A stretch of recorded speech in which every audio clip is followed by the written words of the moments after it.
Hey guys, here at PowerPong, it's not just about selling robots. It's about giving you a good experience, from helping you choose which robot to buy, to helping you through the ordering process, to helping you with setup, with programming drills, and with having measurable results.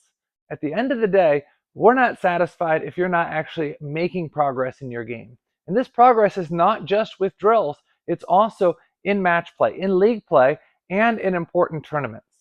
So the question comes up fairly often, how often should I be playing tournaments? Samson, should I play a tournament every week, once a month, twice a year? How often should I be playing tournaments? Well, there's not like a set answer for that, but let me work you through a couple of the details because this is really an important question.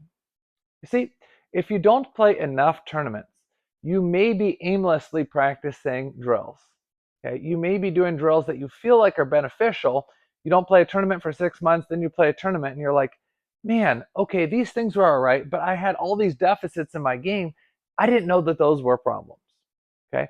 So if you don't play enough tournaments, you're not aware of the problems as much, and your practice may not be quite as efficient.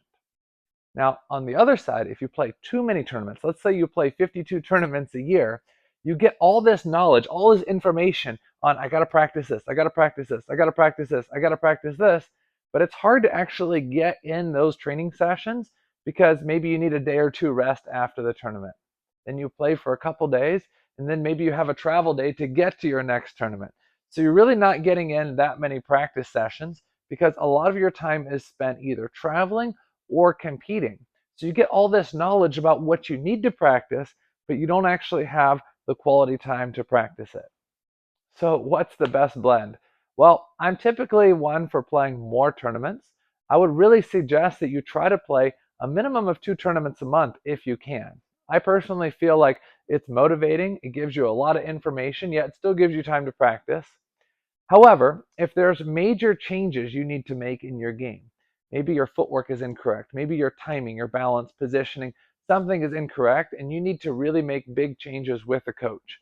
So if you're going to make these huge changes, you really should take a slight break from playing tournaments. Now, some people are okay with playing tournaments while they're making changes and they don't really care about the results. Other people are a little bit more fragile and they can't stand the fact that their rating is going to go down 100 points or 200 points or 300 points. So, for those types of people, I would say be willing to take a few month break from tournaments to be able to make major changes in your game.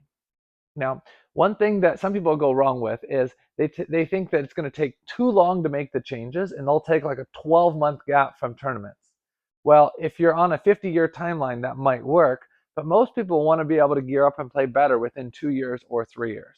So I'm recommending after a 3-month gap of playing tournaments that you start playing as many practice matches, as many league matches as possible, and then dive back into tournaments. If you really have a long-term approach, you're going to realize that implementing new things into your game involves being able to try and test those things in tournaments. Maybe the first 2 or 3 tournaments back aren't going to be better, but what are you going to do? You're going to get back to robot training and work on those specific things that you need to improve. I hope this answers your question. Thanks. I like good questions. If you haven't subscribed to our PowerPong YouTube channel, I'd recommend subscribing today. Subscribe and make sure you turn on the bell for more notifications. I'll see you soon.